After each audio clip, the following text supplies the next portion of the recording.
entered into our program near the end of formation. And George was different from us. He was from Lebanon and a Maronite bride, so it was actually really cool to have him in our formation. We were all working on homilies, learning homilies and practicing homilies at that point. And the gospel for the homily that we were working on was the Good Shepherd. And everyone was surprised by the opening of George's homily. And he said, "When I was a young man, I was a shepherd." He went on to do a beautiful homily. You felt like you were in the pastures with him, shepherding and herding the sheep. And George taught us something that day. That sheep actually do know the voice of the shepherd. And they ignore other voices.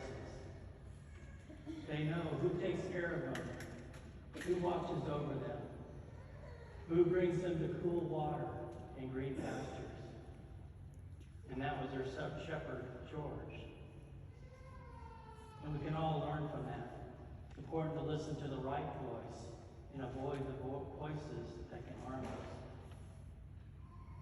I was thinking, when I was young and growing up as a kid, there weren't that many voices competing for our attention that there are today. You know, we were formed mostly by those that are close to us and love us, our parents, our grandparents, maybe a teacher, a close friend. But today there's so many voices out there bombarding us and overloading us in social media. And there's so much information out there. There's a lot of opinions out there, some good, some not good. But one thing out there in the social media too is there's good information and good things that we can learn out there, but we need to be careful because much of it is misinformation. There's lies, and there's a lot out there with an evil agenda. So it's important that we listen to that right voice, that we discern that which voice to listen to. And we all get to choose that voice. And that's why today it makes it even more important to listen to the voice of the Good Shepherd, the one who laid his life down for us, the Good Shepherd who loves us and truly has our best interest in his heart. And one thing we can learn from that is that we all need to be sharing that voice with others.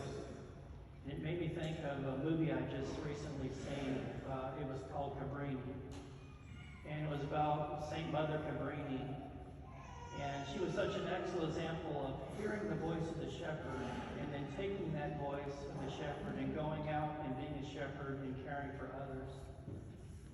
Mother Cabrini and her sisters went to the most dangerous streets in New York City at that time to care for orphan children. And you can see the children in the movie running around during the daytime. At nighttime, they went underground into the sewers, and that's where they slept and lived. That was their home. And Mother Cabrini and her sisters one day went into the sewers underground. They brought out a couple of young girls. They brought them back to their orphanage where they were safe.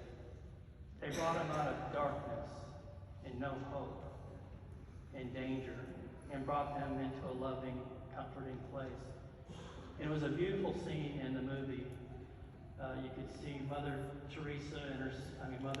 Cabrini and her sisters there with their newfound flock of sheep. They were tenderly caring for them. They were clean. They had clean clothes. Their bellies were full. Mother Cabrini was combing the hair of one of the young girls. And it just struck me, you could see the joy and the love as they smiled and took care and comfort of these kids that just a few hours ago they didn't have. They gave them hope. And then they went on, Mother Cabrini and her sisters, to build a hospital, school, and then they did orphanages for kids all over the world. And in closing, that's something that we can all look at is being a shepherd. We're all all called to be a shepherd and bring that message to others, wherever we are, whatever we're doing. And whether we're parents, whether we're teachers, coaches, as neighbors, even here as parishioners. And when we go forth out of Mass today, let's think about how we can be a shepherd to others and to care for others and to share God's love.